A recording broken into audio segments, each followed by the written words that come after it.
तुम्हारी तहजीब आप अपने खंजर से खुदकुशी करेगी, जो शाख नाजुक पे बनेगा ये आशियाना वो नापायदार होगा। अक्सर हजूम में गिरे हुए लोग आखिर अपनी ही तनाई में क्यों मर जाते हैं। अदाकारा हुमैरा असगर शोहरत की चमक से लावारसी की कब्र तक। कभी वो चेहरा कैमरों की रोशनियों में जगमगाता था और कभी उसकी मुस्कुराहट लोगों के चेहरों पे खुशियां बखेरती थी, लेकिन जब वो दुनिया से चुपचाप रुखसत हुई तो ना कोई आंख नम हुई और ना ही कोई हाथ आगे बढ़ा।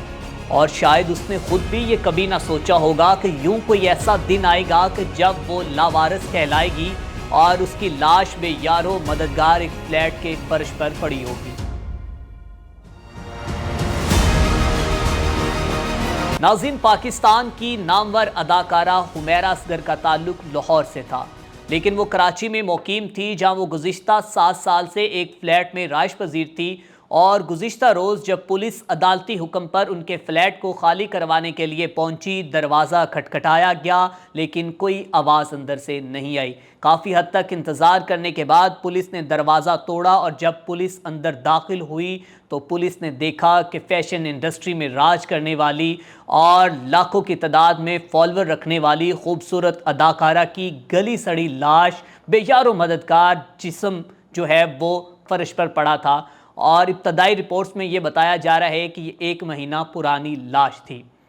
नाज़रीन, पुलिस ने लाश को तहवील में लिया और तहकीकात शुरू कर दी और SSP साउथ महरोज़ अली के मुताबिक मालिक मकान से हुमैरा का नंबर लेकर CDR निकाला गया और अदाकारा के वालिद और भाई से राब्ता हुआ।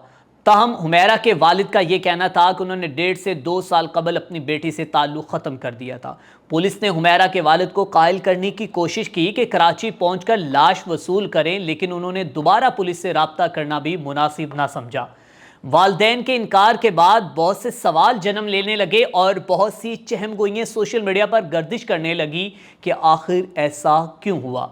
नाज़रीन, तमाम तर मालूमात जानने की कोशिश करते हैं कि अदाकारा के अपने वालदैन के साथ ताल्लुकात कैसे थे, शोबिज़ इंडस्ट्री के मुतालिक उनका क्या कहना था और क्या वो डिप्रेशन, एंग्जाइटी या फिर माली मुश्किलात का शिकार थी, और उनकी मौत की वजह मंशियात का इस्तेमाल था या फिर मामला कुछ और। नाज़रीन, हुमैरा असगर का 1 साल कबल रिकॉर्ड होने वाला इंटरव्यू जिसमें उन्होंने अपने वालदैन से मुतालिक शोबिज़ इंडस्ट्री की मुनाफ़क़त और मुआशरे में बढ़ती हुई मंशियात के इस्तेमाल पर खुलकर बात की। व्यूवर्स, अहमद अली बट को जुलाई 2024 में दिए गए इंटरव्यू में हुमैरा असगर ने बताया कि उनका ताल्लुक पंजाब के शहर लाहौर से है और उनके 2 भाई और 2 ही बहनें हैं और वो सबसे छोटी हैं। उन्होंने बताया कि उनकी वालदा का ताल्लुक कसूर जबकि वालिद कश्मीरी हैं और एक ही सरकारी अदारे में दोनों अपनी खिदमात सर अंजाम दे चुके हैं और वहीं पर उन दोनों को मोहब्बत हुई और उन्होंने आपस में मोहब्बत के बाद शादी कर ली। और मैं जो इस वक्त अपने अहल खाना से अलग कराची में मुकीम हूँ।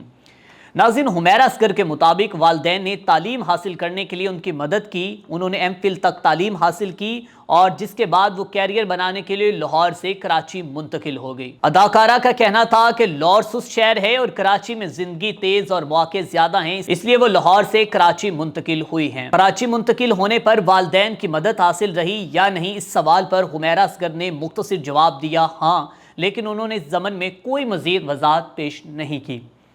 लेकिन इससे पहले 25 दिसंबर 2022 को उर्दू इंडिपेंडेंट को दिए गए इंटरव्यू में उनका यह कहना था कि शोबिज़ में आने के लिए मुझे वालदैन को मनाना थोड़ा मुश्किल था। पहले वालदा से इजाज़त मिली और बाद वालिद भी उनके इसरार करने पर उनके ड्रामा इंडस्ट्री में काम करने पर रज़ामंद हो गए और मेरी फैमिली मेरी मुकम्मल सपोर्ट करती है और मैं अपनी ज़िंदगी में बहुत कुछ करना चाहती हूँ।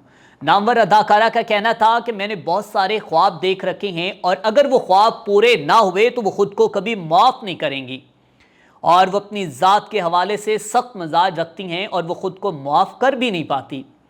और एक सवाल के जवाब में अदाकारा ने बताया कि शोबिज़ इंडस्ट्री में बहुत मुनाफ़क़त है और इन्हें इंडस्ट्री की मुनाफ़क़त से नफ़रत है।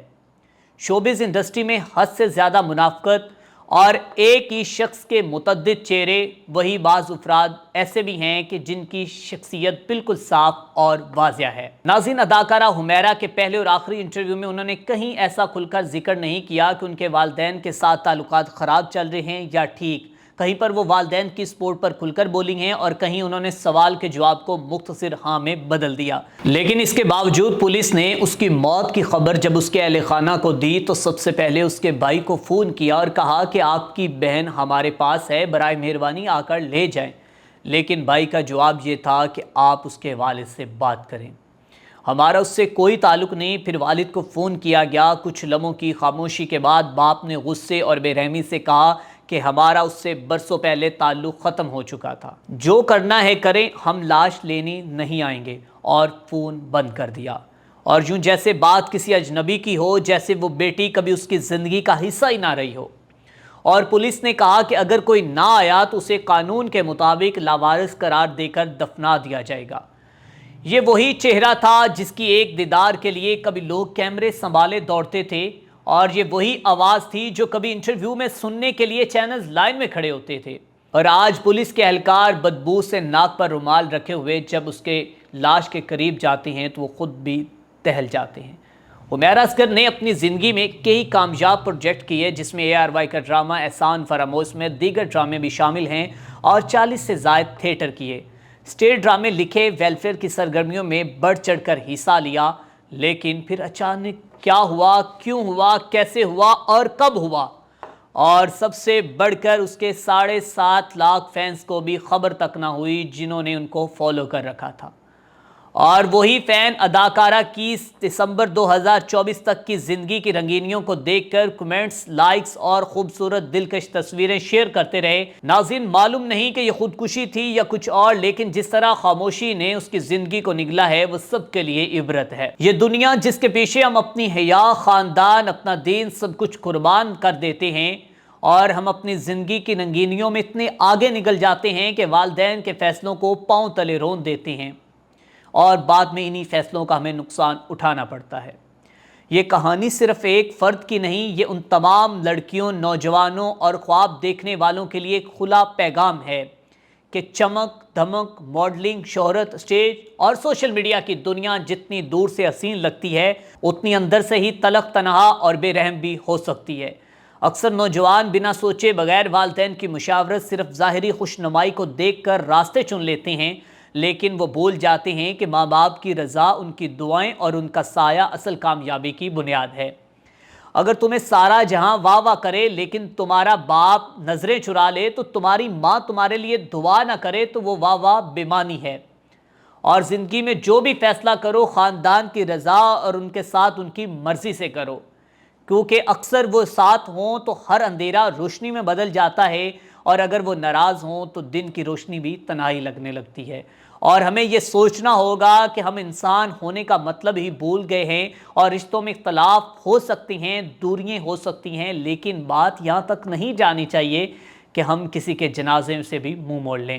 اور ہمیں سیکھنا ہوگا کہ اگر زندگی ساتھ نہ دے سکے تو کم از کم مرنے کے بعد دعا تو کر سکے، اور مغفرت کی دعا تو کوئی قیمت بھی نہیں مانگتی، اور صرف دل مانگتی ہے۔ اور حمیرہ اصغر کی کہانی ایک سبق کی روشنی کے پیچھے بھاگنے سے پہلے اپنے سائے کو مت کھونا، کیونکہ جب سایہ ساتھ نہ ہو تو چمک میں اندھیرے جیسی لگتی ہے۔ اللہ تعالیٰ حمیرہ کی مغفرت فرمائے، اور ہمیں ہمت، شعور اور احساس عطا فرمائے کہ ہم مرنے والوں کے جنازے نہیں، ان کی خاموش چیخیں سن سکیں۔ لیکن آخر میں بس اتنا کہوں گا، اور میں بس آخر میں اتنا ہی کہنا چاہوں گا کہ تمہاری تہذیب آپ اپنے خنجر سے خودکشی کرے گی، جو شاخ نازک پہ بنے گا یہ آشیانہ وہ ناپائیدار ہوگا، جو شاخ نازک پہ خود بنے گا وہ آشیانہ ناپائیدار ہوگا۔